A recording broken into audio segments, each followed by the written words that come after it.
Nisham Institute. Hi friends, welcome to Sham Institute Daily Current Affairs. October 25, 2021 ఉన్నటువంటి ముఖ్యమైన exam oriented current అఫైర్స్ని discuss చేద్దాం. So ఇందులో మనకి ప్రధానంగా ఉన్నటువంటి కరెంట్ అఫైర్స్ని మనం చూసినట్లయితే సో మనకి గోవాలో గోవా రాష్ట్రం సాధించినటువంటి open defecation free 100% open defecation free సాధించడం అండ్ 100% ప్రతి ఇంటికి కూడా ఎలక్ట్రిసిటీ సప్లై చేయడం అండ్ 100% కూడా తాగునీటిని అందించే ఒక విషయంతోనే ఒక ఇన్ఫర్మేషన్ అనేది ఇవ్వడం జరిగింది. సో దాంతోపాటుగా ఇక్కడ 2022 సంవత్సరానికి ఆస్కార్ అవార్డులలో మన భారతీయ చిత్రం అనేది మన తమిళ భాష చిత్రమైనటువంటి కుజంగల్ నామినేట్ కావడం జరిగింది, నామినేషన్ పంపించడం జరిగింది. సో అదొక important information. And next Telangana రాష్ట్రంలో మరో ఒక భారీ పరిశ్రమ, ఒక రక్షణ పరిశ్రమని ఏర్పాటు చేసే విషయంలో తెలంగాణ రాష్ట్ర ప్రభుత్వం మరియు ఆ సంబంధించినటువంటి సంస్థకి ఒక ఒప్పందం అనేది జరిగింది, ఇంటిగ్రేటెడ్ డిఫెన్స్ సిస్టమ్ ఫెసిలిటీని ఏర్పాటు చేసే విషయంలో. అండ్ నెక్స్ట్ ఇంకొకటి ఈ నెల 29 నుండి భారత ప్రధాని నరేంద్ర మోడీ ఇటలీ మరియు బ్రిటన్లో చేసే పర్యటన విశేషాలపైన ఒక ఇన్ఫర్మేషన్ ఇచ్చారు. అండ్ మరొకటి ఏంటంటే ఎన్లీ పాస్పోర్ట్ ఇండెక్స్ పైన, అంటే 2021 సంవత్సరం సంబంధించిన విషయంలో ఎన్లీ పాస్పోర్ట్ సంస్థ ఎన్లీ సంస్థ పాస్పోర్ట్ ఇండెక్స్ విడుదల చేయడం జరిగింది. అందులో భారతదేశంతో పాటు మిగతా దేశాలు కొన్ని ఇంపార్టెంట్ కంట్రీస్ యొక్క పాస్పోర్ట్ యొక్క సూచన ఇక్కడ ఇవ్వడం జరిగింది. సో దీంతో పాటుగా చూసినట్లయితే కమలా హ్యారిస్ అమెరికా ఉపాధ్యక్షురాలైనటువంటి కమలా హ్యారిస్ జీవిత విశేషాలపైన ఒక జర్నలిస్ట్ చిదానంద్ రాజ్ గట్ రాసినటువంటి ఒక పుస్తకం అనేది మనకి న్యూస్లో ఉంది దానిపైన. దాంతోపాటుగా అంతరిక్షంలో పెరిగిపోతున్నటువంటి వ్యర్థ పదార్థాలని కలెక్ట్ చేసుకోవడానికి, అంతరిక్షంలో పెరిగిపోతున్నటువంటి వ్యర్థ పదార్థాలను కలెక్ట్ చేసుకోవడానికి షిజియాన్ 21 అనే ఒక ఉపగ్రహాన్ని చైనా పంపించిన విషయం మన వార్తల్లో ఉంది. దాంతోపాటుగా ఈజిప్ట్, సూడాన్ దేశాలు కలిసి నిర్వహిస్తున్నటువంటి గార్డెన్ ఆఫ్ ది సౌత్ 1 అనే ఒక రక్షణ విన్యాసాలు మనకు వార్తల్లో ఉన్నవి. అండ్ పరివార్ పెహచాన్ పత్ర అనే హర్యానా రాష్ట్ర కార్యక్రమం కూడా మనం ఇందులో డిస్కస్ చేస్తాం. అండ్ అక్టోబర్ 24, 2021 ప్రపంచ పోలియో దినోత్సవం యొక్క ఇతివృత్తం పైన మనం డిస్కస్ చేస్తాం. దాంతోపాటుగా మరి అక్టోబర్ 24, 2021 నాటి ఐక్యరాజ్యం దినోత్సవం యొక్క ఇతివృత్తం పైన డిస్కస్ చేస్తాం.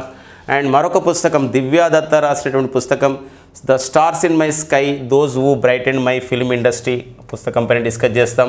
అంతేకాకుండా ఆడిడాస్ అనే ఒక ప్రముఖ కంపెనీ ఏదైతే ఉందో దానికి గ్లోబల్ బ్రాండ్ అంబాసిడర్గా నియమితులైనటువంటి దీపిక పడుకునే పైన కూడా ఉంది. దాంతోపాటుగా మనకి ఆర్కే లక్ష్మణ్ ప్రముఖ కార్టూనిస్ట్ అయినటువంటి, అంటే ఎంతో పేరొందినటువంటి ఆర్కే లక్ష్మణ్ యొక్క 100వ జయంతి ఉత్సవాలు అనేది నిర్వహించడం జరిగింది, దానిపైన కూడా ఉందండి. ఇవి మనకి ఒక ఇంపార్టెంట్ కరెంట్ అఫైర్స్ అక్టోబర్ 25, 2021. మరి గోవా రాష్ట్రం, గోవా రాష్ట్రం ఈ మధ్యకాలంలో చూసినట్లయితే 100% ఓడిఎఫ్ను సాధించింది. అంటే గతంలోనే సాధించింది. అంటే ఈ కేంద్ర మంత్రి అయినటువంటి సమాచార ప్రసార శాఖ మంత్రి, క్రీడల శాఖ మంత్రి అయినటువంటి అనురాగ్ ఠాకూర్ గోవా రాష్ట్రం చేసినటువంటి ప్రశంస అనేది వార్తల్లో వచ్చింది. ఎందుకోసమంటే భారతదేశంలో తొలిసారిగా ఇక్కడ 100% ఇక్కడ ప్రతి ఇంటికి తాగునీటిని అందిస్తున్నటువంటి తొలి రాష్ట్రం ఏదంటే గోవా రాష్ట్రం. సో అలా గుర్తింపు అనేది వచ్చింది గోవాకి. దాన్ని హర్ఘర్ జల్ యోజన అని చెప్పేసి అంటాం. సో హర్ఘర్ జల్ యోజనలో భాగంగా హర్ఘర్ జల్ యోజనలో భాగంగా భారతదేశం 100% ప్రతి ఇంటికి తాగునీటిని అందిస్తున్నటువంటి తొలి రాష్ట్రం గోవా కాక రెండవ రాష్ట్రం తెలంగాణ. అలా అంతేకాకుండా ఎలక్ట్రిసిటీని కూడా ప్రతి ఇంటికి అందిస్తున్నటువంటి రాష్ట్రంగా, అంతేకాకుండా బహిరంగ మల విసర్జన రహిత రాష్ట్రంగా గతంలో గుర్తించబడింది. సో ఇలాంటి గుర్తింపు ఉంది గోవాకు అని చెప్పేసి ప్రకటన అనేది రావడం జరిగింది అనమాట. అంటే ఒక ప్రశంస అనేది రావడం జరిగింది కేంద్ర మంత్రి అయినటువంటి అనురాగ్ ఠాకూర్ నుండి. సో ఆ నేపథ్యంలో గోవా రాష్ట్రం అనేది వార్తల్లో ఉంది. మరి గోవా ప్రస్తుత ముఖ్యమంత్రి అయితే ఎవరండి? గోవా ప్రస్తుత ముఖ్యమంత్రి ప్రమోద్ సావంత్. గోవా ప్రస్తుత ముఖ్యమంత్రి ప్రమోద్ సావంత్ మనకి ఈ వార్తల్లో నిలవడం జరిగిందనమాట. దాంతోపాటుగా గోవా గవర్నర్గా ప్రజెంట్ పనిచేస్తున్న వారు పిఎస్ శ్రీధరన్ పిల్లై. సో శ్రీధరన్ పిల్లై అనేవారు గోవాకి ప్రస్తుతము గవర్నర్గా పనిచేస్తున్నారు అనమాట. సో ఆ నెపథ్యాన్ని కూడా చూసుకోవాల్సినటువంటి అవసరం ఉంటుందండి. సో మనకి గోవా విషయంలో నెక్స్ట్ పాయింట్ చూద్దాం. సో నెక్స్ట్ వచ్చేసి మనకి 2022 సంవత్సరంలో ఇవ్వనున్నటువంటి ఏవైతే ఆస్కార్ అవార్డ్స్ ఉన్నాయో ఆస్కార్ అవార్డుకి మన భారతదేశం నుండి నామినేట్ అయిందన్నమాట ఒక చిత్రం. అంటే షాజీ ఎన్ కరుణ్ నేతృత్వంలోని 15 మంది సభ్యుల కమిటీ, ఒక సెలక్షన్ కమిటీ ఒక మన భారతీయ చిత్రమైనటువంటి మన తమిళ భాష చిత్రమైనటువంటి కుజంగల్కి ఏం చేయడం జరిగింది, నామినేట్ చేయడం అనేది జరిగింది. అంటే అక్కడ ఉత్తమ విదేశీ భాష చిత్రం కేటగిరీలో, ఇంటర్నేషనల్ ఫిల్మ్ కేటగిరీలో సో మన భారతీయ చిత్రం నామినేట్ కావడం జరిగింది. సో ఫ్రెండ్స్, మనకి 2021 సంవత్సరానికి అయితే 93వ ఆస్కార్ అవార్డులని ఇది ఇవ్వడం జరిగింది. ఇప్పుడు మనకి 2022లో జరగబోయే ఆస్కార్ అవార్డులకి ఈ చిత్రం అనేది నామినేట్ కావడం అనేది జరిగింది. సో ఆస్కార్ అవార్డ్స్ మరి 1929లో ప్రారంభించినటువంటి అవార్డ్స్, ఆస్కార్ అవార్డ్స్ ప్రపంచంలోనే అత్యున్నతమైనటువంటి ఒక చలనచిత్ర పురస్కార అవార్డులుగా ఆస్కార్ అవార్డు పిలుస్తారు. The highest cinema award in the world. ప్రపంచంలోనే అత్యున్నతమైన చలనచిత్ర అవార్డు ఆస్కార్ అవార్డులు. ప్రతి సంవత్సరం కూడా ఈ అవార్డుని అమెరికాలోని అమెరికాలోని లాస్ ఏంజల్స్ నగరంలో ఈ అవార్డ్స్ అనేది ఇస్తారు. కాలిఫోర్నియా రాష్ట్రంలోని లాస్ ఏంజల్స్ నగరంలో సో ఈ యొక్క ఆస్కార్ అవార్డ్స్ అనేది ఇవ్వడం జరుగుతుంది. దీనికి ఆస్కార్ అవార్డ్స్కి మరొక పేరు ఏంటంటే అకాడమీ అవార్డ్స్ అని అంటారు. ఇలాంటి పాయింట్స్ కూడా మనకి ఎగ్జామ్స్కి అడుగుతూ ఉంటారు. కాబట్టి మనకు సినిమా ఏది నామినేట్ అయింది, దీని సెలక్షన్ కమిటీ ఎవరు నేతృత్వంలో దీన్ని నామినేట్ చేయడం జరిగిందంటే షాజీ ఎన్ కరుణ్ నేతృత్వంలో ఉన్నటువంటి సెలక్షన్ కమిటీ 2022 ఆస్కార్ అవార్డులకి మన భారతీయ చిత్రం తమిళ్ సినిమా అయినటువంటి కుజంగల్ సో అర్హత సాధించడం జరిగింది, నామినేట్ కావడం జరిగిందనమాట. అంటే మిగతా దేశాలతో నామినేట్ అయిన చిత్రాలతో ఈ కుజంగల్ అనే తమిళ చిత్రం పోటీ పడబోతుంది 2022 ఆస్కార్ అవార్డులలో. ఓకేనా, నెక్స్ట్ పాయింట్ చూద్దాం. ఈ నెక్స్ట్ అండి మనకి ఇంటిగ్రేటెడ్ డిఫెన్స్ సిస్టమ్ ఫెసిలిటీ అని చెప్పేసి అంటాం.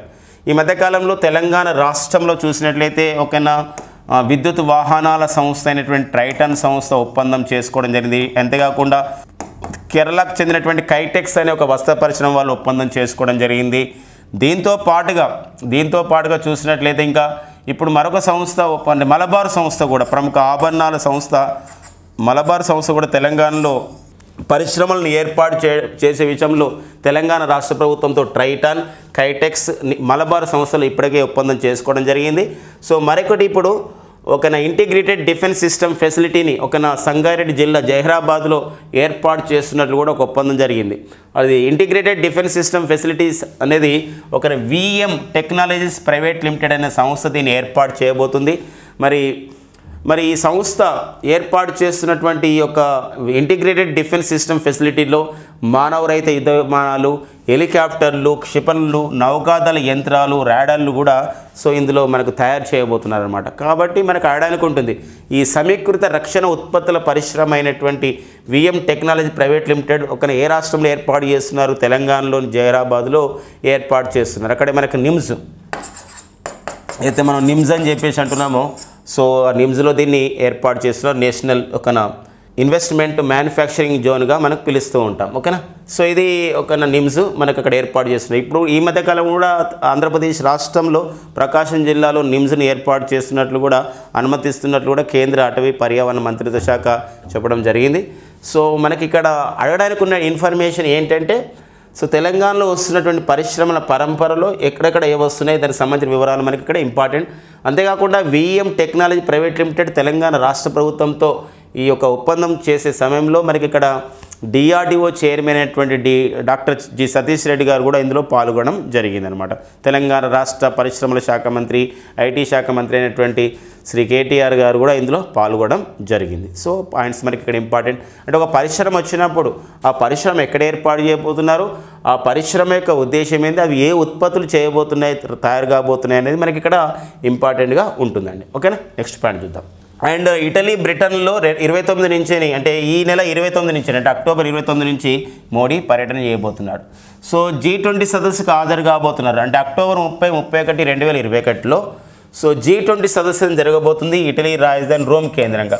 మరి ఇటలీలో ఆ విధంగా ఈ సమావేశం జరగబోతుంది. ఇటలీ ప్రధాని ఎవరైతే ఉన్నారో మరియో డ్రాగి, సో ఇటలీ ప్రధాని మరియో డ్రాగి చేసినటువంటి ఇన్విటేషన్ మేరకే భారత ప్రధాని నరేంద్ర మోడీ గారు ఆ సదస్సుకు హాజరు కాబోతున్నారు, G20 సదస్సుకి. అంతేకాకుండా నవంబర్ 1 మరియు 2, 2021లో స్కాట్లాండ్ రాజధాని గ్లాస్గోలో కూడా అక్కడ పర్యటిస్తారు. అక్కడ జరుగుతున్నటువంటి ఐక్యరాజ్యసమితి పర్యావరణ మార్పుల సదస్సు అని చెప్పేసి అంటాం, United nations convention on the climate change అని చెప్పేసి అంటున్నాం. ఈ సదస్సుకి అందులో పాల్గొనడం కూడా జరుగుతుంది. దీన్ని మనము COP26 సదస్సుగా పిలుస్తాం.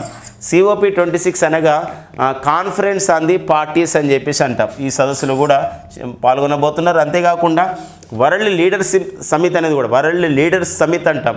అంటే ప్రపంచ నాయకుల యొక్క సదస్సు జరగబోతుంది. ఎందుకోసం అంటే ఈ COP26 సదస్సుకి ప్రపంచం నుండి 200 దేశాల నుండి ప్రతినిధులు, అందులో 120 దేశాధినేతలు కూడా రాబోతున్నారు. కాబట్టి మరి ఐక్యరాజ్యసమితి ఈ యొక్క పర్యావరణ మార్పుల సదస్సులోనే గతంలో నిర్ణయం తీసుకున్నారు.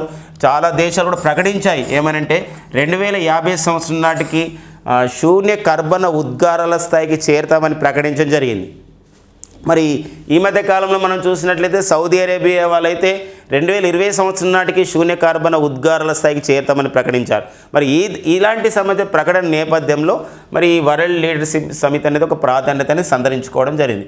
మనకి ఎగ్జామినేషన్ పాయింట్ ఆఫ్ అయితే ఎప్పుడు ఇంపార్టెన్స్ ఉంటుంది ఏంటంటే ఈ సదస్సులు ఎక్కడ జరుగుతున్నాయి, అక్కడ ఉన్నటువంటి తీసుకున్న నిర్ణయాలు.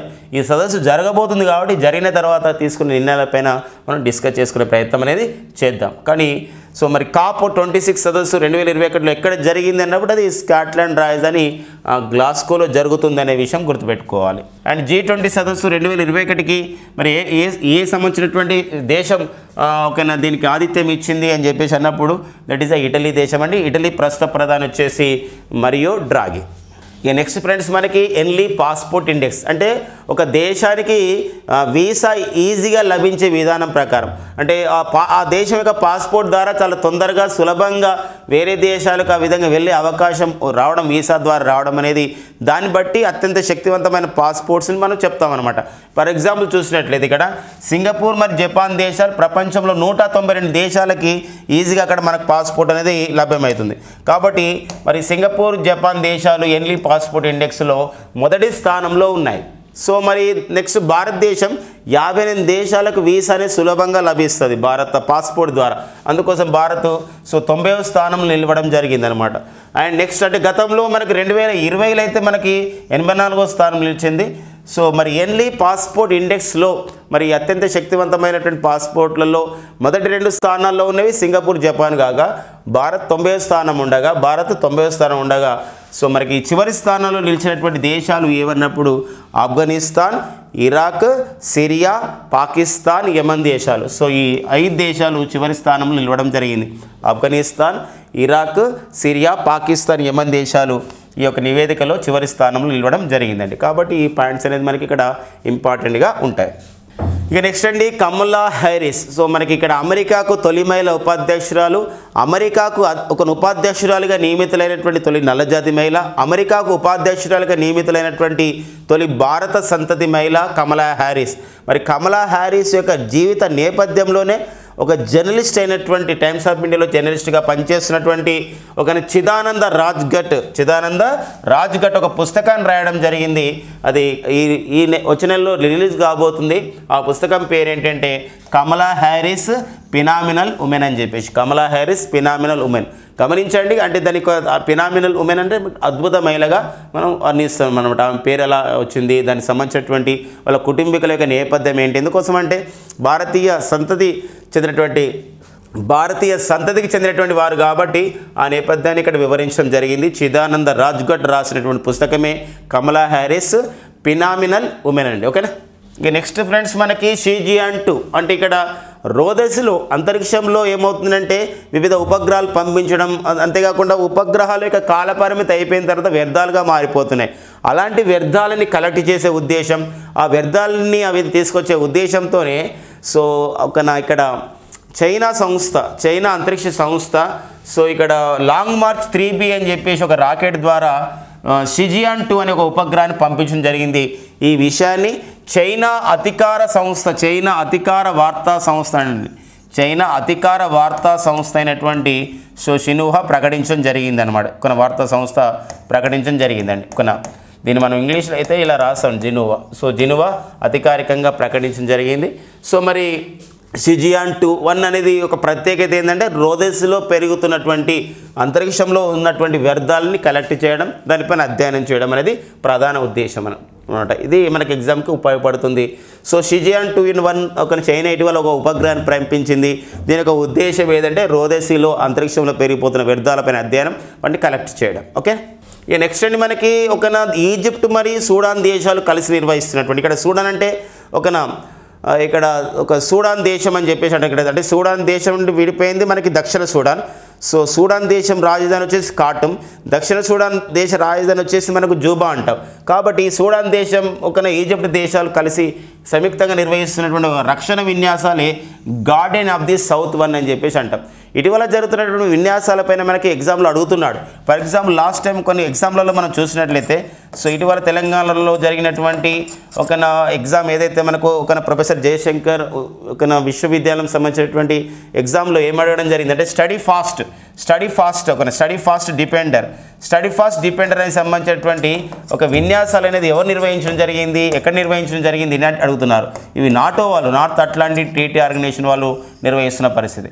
ఇలాంటి నేపథ్యంలో గార్డెన్ ఆఫ్ ది సౌత్ 1 అనే విన్యాసాలని ఈజిప్టు సూడాన్ దేశాలు నిర్వహించడం జరిగిందండి. ఇప్పుడు కొంకణి శక్తి అనే విన్యాసాలు ఉన్నాయి. మరి కొంకణి శక్తి అనే విన్యాసాలను ఇప్పుడు అరేబియా సముద్రంలో నిర్వహించబోతున్నారు.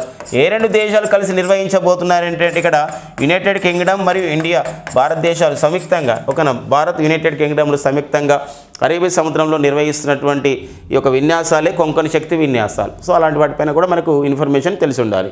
అండ్ నెక్స్ట్ అండి మనకి పరివార్ పహచాన్ పత్ర అనే కార్యక్రమాన్ని హర్యానా ముఖ్యమంత్రి అయినటువంటి మనోహర్ లాల్ ఖట్టర్ ప్రారంభించడం జరిగింది. మనోహర్ లాల్ ఖట్టర్. సో దేని ఉద్దేశం ఏంటంటే ఎవరైతే తమ రాష్ట్రంలో ఒక కుటుంబం యొక్క ఆదాయం అనేది 1,80,000 లోపు ఉందో, సంవత్సరం ఆదాయము అలా ఉందో 1,80,000, వాళ్ళ ఇంట్లో ఉన్న పిల్లలందరికీ సో రాష్ట్ర ప్రభుత్వం ఏం చేస్తుందంటే ఉచితంగా విద్యను అందిస్తుంది అనమాట. అలాంటి కార్యక్రమమే పరివార్ పెహచాన్ పత్ర అని చెప్పేసి ఒక కార్యక్రమం అండి. కాబట్టి మనకి మన ఆంధ్రప్రదేశ్ తెలంగాణ రాష్ట్ర ప్రభుత్వ కార్యక్రమాలతో పాటు వివిధ రాష్ట్రాల్లో అమలవుతున్నటువంటి కొన్ని ముఖ్యమైనటువంటి కార్యక్రమాలపైన కూడా అధ్యయనం మనకు అవసరం కాబట్టి అడుగుతున్నారు. కాబట్టి సో ఇక్కడ పరివార్ పెహచాన్ పత్ర అనే ఒక రాష్ట్ర ప్రభుత్వం, ఏ రాష్ట్ర ప్రభుత్వం ఈ కార్యక్రమాన్ని ప్రారంభించింది అన్నప్పుడు హర్యానా రాష్ట్రం ప్రారంభించింది. ముఖ్యమంత్రి వచ్చేసి మనోహర్ లాల్ ఖట్టర్ ఈ కార్యక్రమాన్ని ప్రారంభించారు. మరి హర్యానా గవర్నర్ వచ్చేసి మన తెలుగు వారు ఉన్నారండి, వారే బండారు దత్తాత్రేయ హర్యానా రాష్ట్ర గవర్నర్గా పనిచేస్తున్నారండి. గతంలో వీరు హిమాచల్ ప్రదేశ్ గవర్నర్గా ఉండేవారు. ఇక నెక్స్ట్ అండి మనకి అక్టోబర్ 24, 2021 యొక్క మరొక ప్రత్యేకత ఉంది మనకి. సో ఏంటంటే ఐక్యరాజ్య దినోత్సవంతో పాటు ఇది ప్రపంచ పోలియో దినోత్సవం కూడా మనం జరుపుకుంటున్నాం. ఎందుకోసం పోలియోకి ఒక ఇంపార్టెన్స్ ఉంది. భారతదేశం అయితే పోలియో రహిత దేశంగా 2014 సంవత్సరంలోనే ప్రపంచ ఆరోగ్య సంస్థ ప్రకటించింది. అయితే అక్టోబర్ 24, 2021 ప్రపంచ పోలియో దినోత్సవంకి ఇతివృత్తం ఏమని ఇవ్వడం జరిగిందంటే డెలివరింగ్ ఆన్ ఏ ప్రామిస్ అనే ఇతివృత్తంతో ప్రపంచ పోలియో దినోత్సవం అనేది నిర్వహించడం జరిగిందండి.